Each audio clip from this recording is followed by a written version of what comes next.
Yay! Great. So this is the second day that we've been together. And in case you're new to the class, I'm Birrell, and I'm the Historical Manuscripts Librarian here in Special Collections. I want to share with you what our game plan is for today. The first thing we're going to do is to take a look at a Frederick Douglass letter to begin learning how to analyze a primary source. And this is going to help us better understand the historical context of the topics we're going to cover in class this semester. As part of that kind of looking at a primary document, we're going to do something called a close reading activity. And that's going to help us to consider the risks that both slaves and abolitionists faced in the 19th century, which is going to provide you with a really good foundation for how to understand reform during that period, which is one of the learning objectives of your class. The last thing we're going to do is to look at 19th century life here in Rochester through an exhibit that's just outside of our class here in Special Collections. And that exhibit is going to help you to start to consider some of the limitations of using manuscript materials. It's shocking, I know, that there are limitations, but it's true. Before we get started, I want to pass out an evaluation form for our session today that you'll fill out at the end of class. And as I mentioned to you last time, we're going to be doing these evaluations every class or every other class because it's a way for the professor and I to better understand how we can improve things as we go along this semester.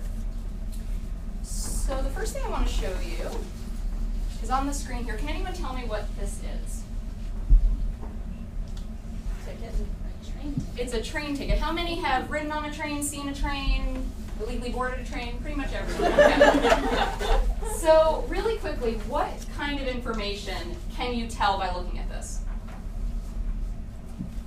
Yeah. You can just start shouting it out. Destination. Destination, what else?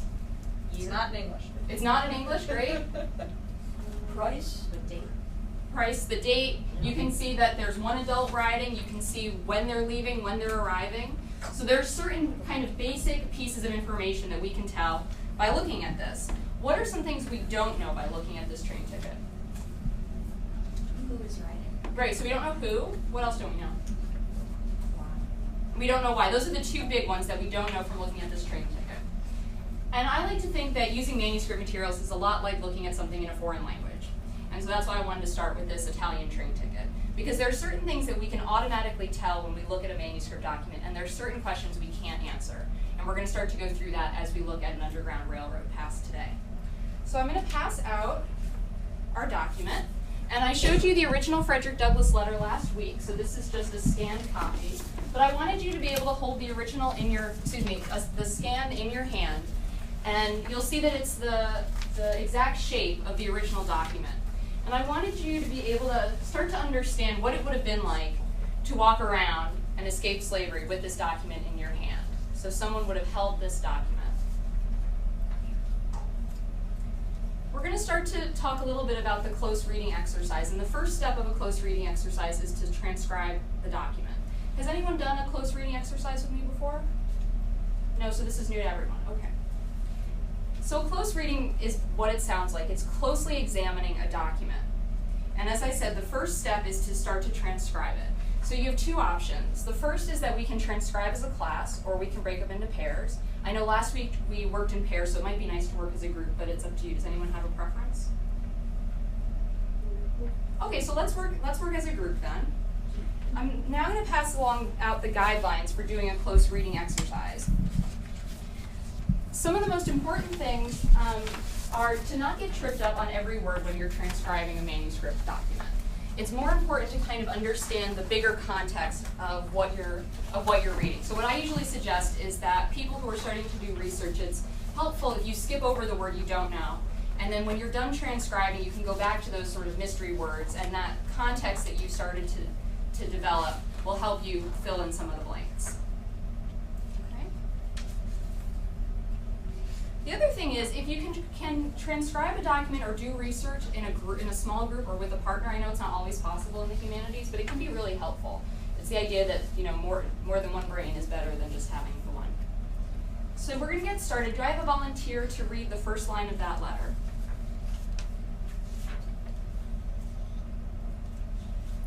And I'll take an extra if there was one. I had to do exactly right. Of course. No volunteers? I'm going to have to start picking on people. My dear Mr. Somebody. Close. My dear what? Yep, my dear Mrs. Posh. Polk. That's how Douglas writes a T, it's Post. My dear Mrs. Post. Oh.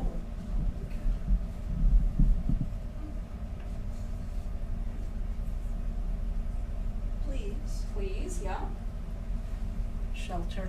yeah, Miss. Sister. yes. From, From the house From. of bondage. yeah. From Oh, the house wow. of bondage till 5 o'clock. Is that She She will then Be something onto the sent. sent. Yeah. Sent Sent on onto the. Land of land of freedom. freedom. Land of Freedom, yeah. Wow. Yours truly, Fred. Frederick. Fred. That's his sort of abbreviation. Yeah. Wow. So what do you think about that letter? How, or really the process of transcribing? Was it easy? Was it hard? Did you want to rip your hair out? What did you think?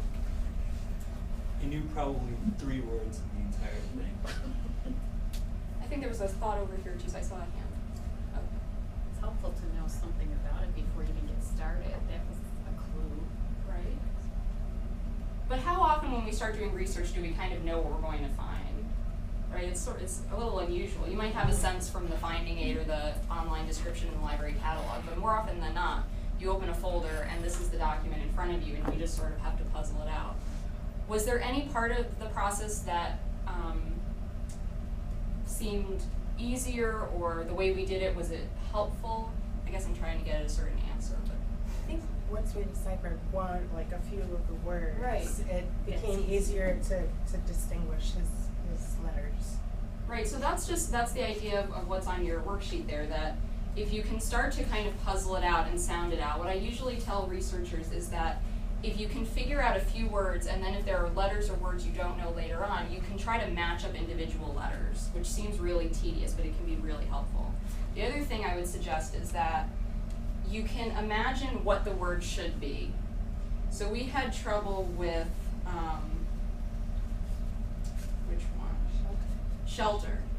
So if you had gone through the whole letter, but you didn't know the word shelter, you could start to imagine, you know, what that word would be or what the idea is behind the word. So keep this person safe, look after this person, you know, all those sorts of words, and that can kind of put the light bulb on for you as a researcher, and you can then figure out what the word is.